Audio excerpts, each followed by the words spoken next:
आप ड्यूटा से साथ संबंधित हैं? मैं अलायंस का हिस्सा हूँ, डेमोक्रेटिक यूनाइटेड टीचर्स अलायंस, और मैं यूनिवर्सिटी की एकेडमिक काउंसिल मेंबर भी हूँ।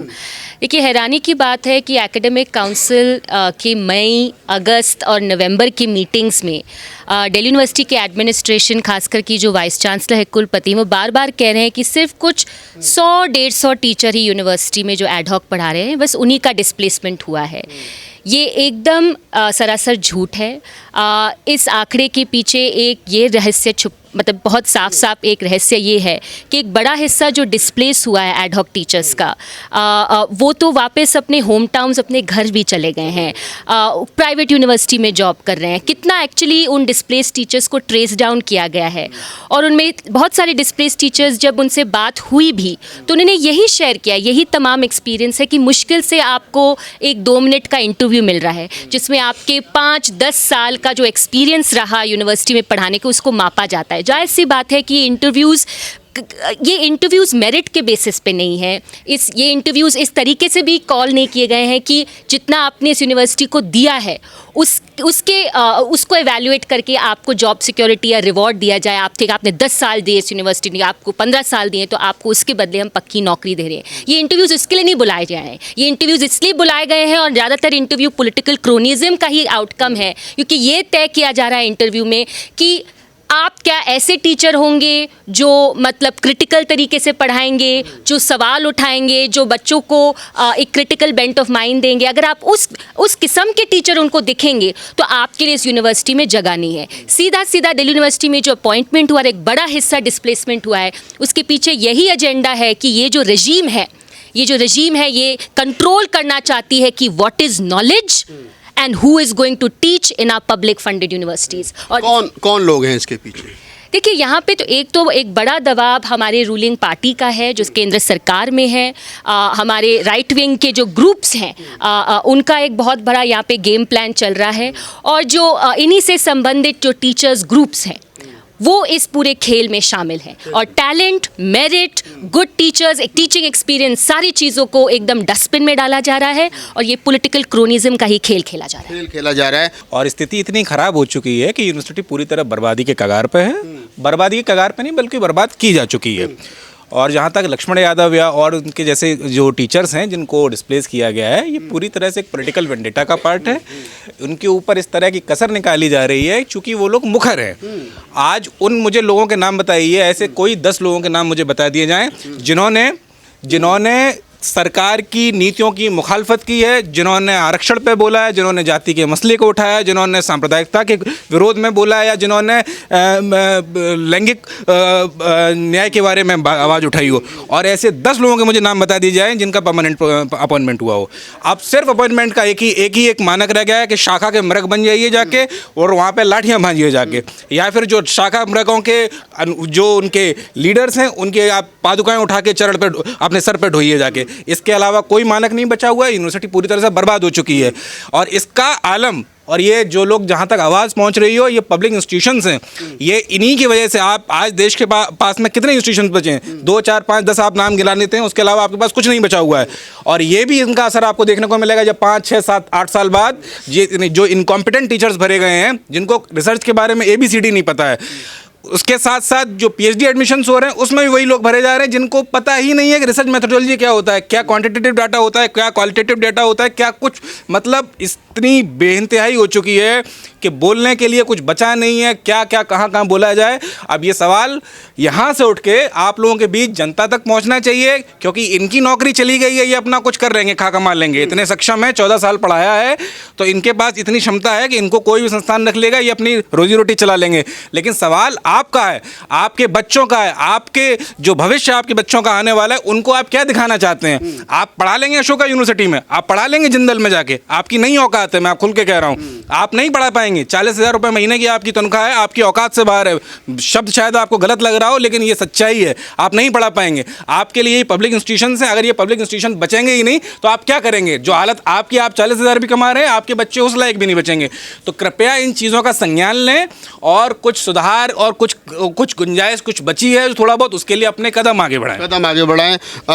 सर आप बताइए थोड़ा सा, जिस प्रकार से वकील साहब ने सारी चीज़ें बताई कि इस प्रकार से तो यूनिवर्सिटी को भगवाकरण किया जा रहा है, हमें मालूम चला कि आज जो यूनिवर्सिटी उसमें आरएसएस की शाखाएं लगाई जा रही हैं। ऐसे में शिक्षा संस्थानों में आरएसएस की शाखा लगाना, जाति देख करके मुखर होकर के जो प्रोफेसर बोल रहे हैं उन लोगों पर कार्रवाई करना, उनको परमानेंट नहीं करना, उनको बाहर कर देना कहीं ना कहीं गलत है कहीं प्रॉपर। द सैफ्रनाइजेशन जो चल रहा है वो काफ़ी सालों से चल रहा है, और इस बार जो मतलब ये पहले जब मुरली मनोहर जोशी के टाइम पे भी कोशिश किया गया था, लेकिन इस बार जो हुआ है 2014 के बाद, देखिए 2016 में देश की कैंपसेस हो गए, मतलब कैंपस से यहाँ पे मतलब सरकार को चुनौती मिलेगी, वो आईआईटी में हो, पेरियार अंबेडकर सर्कल से हो, या एफटीआई से हो, या जादवपुर के स्टूडेंट से हो, या जामिया जेएनयू डीयू के स्टूडेंट से हो। तब इन्होंने देखा कि मतलब जो हायर एजुकेशन का प्रोजेक्ट में, हायर एजुकेशन में अभी भी परमानेंट नौकरी में और संस्थाओं में बहुत सारे राइट विंग के लोग हैं, जबकि उनका सरकार नहीं चल रहा था, क्योंकि मतलब जो एक रिलेटिव मेरिट का कंसेप्ट के हिसाब से लोगों का मोर और लेस अपॉइंटमेंट फेयर होता था, और मतलब उतना लंबा समय तक आपको वेट नहीं करना था, 2-3 साल में अपॉइंटमेंट होता था। और अब वो 2009 के बाद मतलब ये सिस्टम पूरा बिगड़ गया, और उसका फायदा उठा रहे राइट विंग के लोग। और राइट विंग के लोग का मतलब आप देखिए यूआर में, एससी एसटी ओबीसी और पीडब्ल्यूडी में और ईडब्ल्यूएस में, ये इतने कैटेगरी में अपॉइंटमेंट होता है। और अपॉइंटमेंट का अब हालात ऐसे हो गया है, मैं एक परमानेंट टीचर होकर मैं ये बात बोल रहा हूँ आपके साथ, और डूटा का इलेक्टेड मेंबर हूँ, और उस हिसाब से मैं ये बोल सकता हूँ यूआर का सीट का मतलब कनेक्शन या social capital plus ideological affiliation से काम हो रहा है, सुनने में आ रहा है। लेकिन समूह का सबसे पिछड़ा या मतलब सबसे लाइक अनफेयर सिचुएशन से गुजरने वाला पीडब्ल्यूडी हो, या पीडब्ल्यूडी का टीचर को भी मतलब डिस्प्लेस किया गया। ईडब्ल्यूएस का तो सर्टिफिकेट सबको पता है, बहुत सारे टीचर्स का फ्रॉड बना के यहाँ पे अपॉइंटमेंट किया गया है।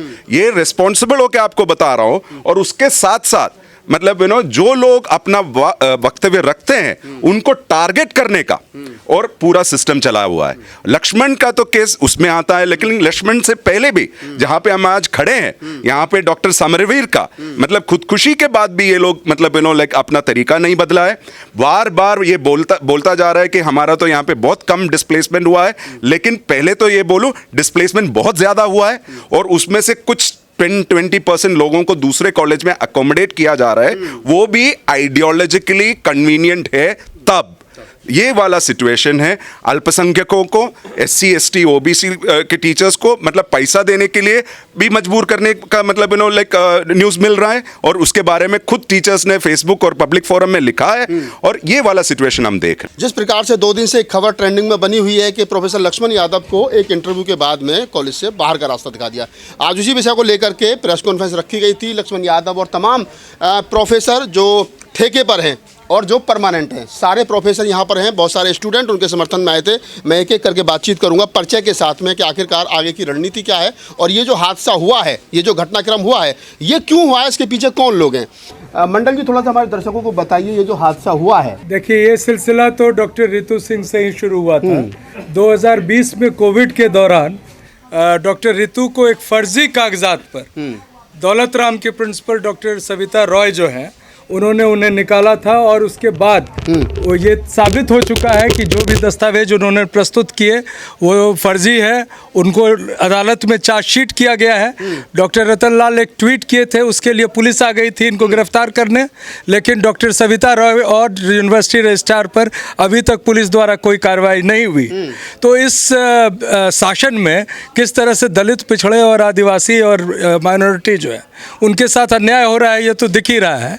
डॉक्टर लक्ष्मण यादव जो हैं वो भी तमाम शिक्षकों की तरह जो काफ़ी बड़े तादाद में यहाँ हैं, पिछले 14 वर्षों से पढ़ा रहे थे, और एक इंटरव्यू के बाद उन्हें बाहर का रास्ता दिखा दिया गया। ऐसा कई साथियों के साथ हुआ है, और विश्वविद्यालय में लगातार हमारे शिक्षक प्रतिनिधि यहाँ मौजूद हैं जो दिल्ली यूनिवर्सिटी टीचर्स एसोसिएशन और एकेडमिक काउंसिल में हैं, वो इसका विरोध करते रहे हैं। इन विरोध के बावजूद सरकार के तरफ से और यूनिवर्सिटी प्रशासन के तरफ से कोई कार्रवाई नहीं की गई है, और चुन चुन के ऐसे लोगों को निकाला जा रहा है, ख़ास तौर से जो समाज के सरोकार की बात करते हैं, दलित पिछड़ों के प्रति अन्याय जो हो रहा है, जो चाहे रोहित वेमुला हो, डॉक्टर पायल तड़वी हों, या इसी कॉलेज हिंदू कॉलेज में समरवीर जिन्होंने आत्महत्या की थी, इन मुद्दों को जो उठाते हैं उनको टारगेट किया जाता है। और उन टारगेट किए जाने वालों में सिर्फ डॉक्टर लक्ष्मण यादव नहीं, मुझ जैसे लोग और डॉक्टर रतनलाल और कई हमारे साथी शामिल हैं।